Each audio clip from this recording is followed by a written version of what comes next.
Hi, it's Megan. I have another one of my Yves Saint Laurent YSL Beauty Couture palettes, and this one is number 7, La Parisienne. And I've done an earlier review for Africa, and I'll put a link to that in the description, and I'll kind of not repeat as much of the details about the formula itself as I did in that one, just so that it's not so repetitive. I had originally gotten one of these new, I don't know what the quad is for, what do you call a 5? I had originally got one of these new Formula 5 eyeshadow palettes in the summer collection, the blues. So for the actual full collection, when I got them on the Yves Saint Laurent Friends and Family sale, I went kind of for more natural. I liked Africa because it had that kind of golden yellow, golden orange brown thing going on, really warm toned. And then Parisienne was cool tone, and it was pink based, and I almost never buy pink based stuff just because I have a yellow undertone to my skin, so I always feel, I don't know, awkward is I guess the word. I always feel like the pinks aren't going to work for me. This one surprised me. It is cool toned, it does have a pink undertone, it does work. It was surprisingly purplish, plum based, and smoky, which I didn't expect. So I did a more natural look on my eyes right now, and I used all 5 colors, which honestly I wouldn't use all 5 colors if I were putting them on, but since I'm doing the video, I used all 5 colors. And what I would say about these is that Yves Saint Laurent really improved the formula. I have always slightly preferred the quads to the 5s. The quads are these wet dry formula, and these are, you can also use wet or dry.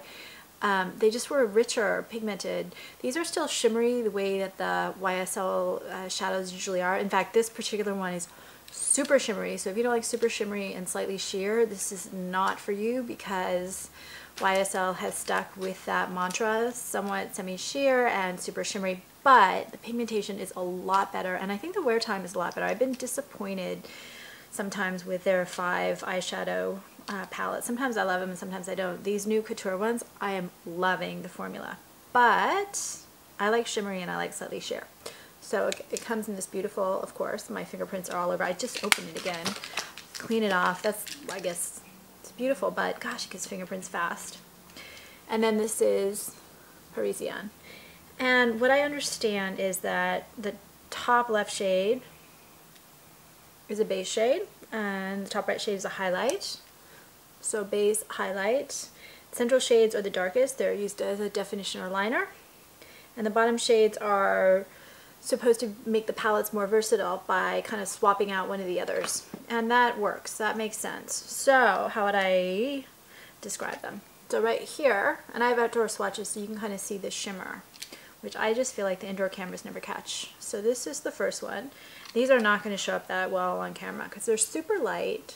Some of these super light formulas that look really pretty on your eye. So this I use actually as an under eye. And you can see under eyeliner, it's really pretty. And it is a mid-tone neutral taupe. It's got rosy undertones and a satin finish. This is kind of a little warmer, given how the shades shift kind of between pink and taupe. A little warmer than I would have expected. I can almost see a little purple in there too, almost. The next one right here is the highlight. This is kind of a cool off-white, but it definitely has, God, I can see as I shift it, I can see a little pink in it. When I look at it kind of straight, yeah, no, I can see the pink. Almost a champagne pink. Then the central one, right here, this is a plum. And it's not going to be dark enough for some, but this is a great smoky shade. And I put this in the crease, and then I also wet it to line it a little bit, but I just softly put it in the crease, and you can see even just using it, I just dotted it in. It's a really pretty color, in my opinion. Everything is always like your opinion, because different things look different on different people, and different people honestly like different things. The bottom right is a light cool pink with kind of a satin to shimmery finish, and I just dabbed at it. It's right here. And this one again is not going to show up super well. I did this, it's right there. You can see it's got that purple undertone. I did this on the outer corner of my eye, outer half, like that. Because of that purple undertone to a lot of these, it's very faint, more a mauve undertone. These work better with blue eyes and with a warmer skin tone than they would in most cases. The last one is a mid-toned rose taupe, and I like this. This to me is, God, it's got almost a cotton candy look to it, which I always gravitate towards since I don't like pink now, but as a child I was a huge pink fan.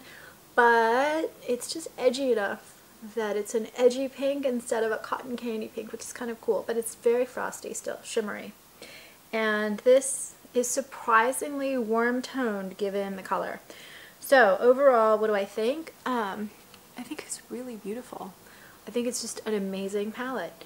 Because of the mix of shades, it's going to work on people with warmer and cooler undertones to their skin. I can kind of go neutral, so that's why I got it. I figured since I can kind of straddle both lines, the blue eyes are, you know, kind of cool, the golden undertone's kind of warm, it works. But I think most people will be able to actually wear this, and it gives a great natural palette if you are willing to put up a little shimmer. This new formula is very soft, creamy, very finely milled, applies evenly, it blends beautifully, it lasts about 8 to 10 hours on me. I did use an eyeshadow primer when I did the video just because it shows up better, but with this formula I actually don't need to. It'll last a good 8+ hours without it, and they just blend amazingly well. It's a great new formula. I'm really happy with what YSL has done updating this whole line. So I think that's it. I don't have much else to say. If you have other of these palettes, I would love to hear, because I'm really happy with them, so I'd like to hear about the ones I don't have. Please subscribe on YouTube. And then also I'm doing a novel on YouTube called Masks, which is about makeup and the masks we wear, and I would love to hear feedback on that as well. So I'll put a link to the chapters in the description to this video. Thanks.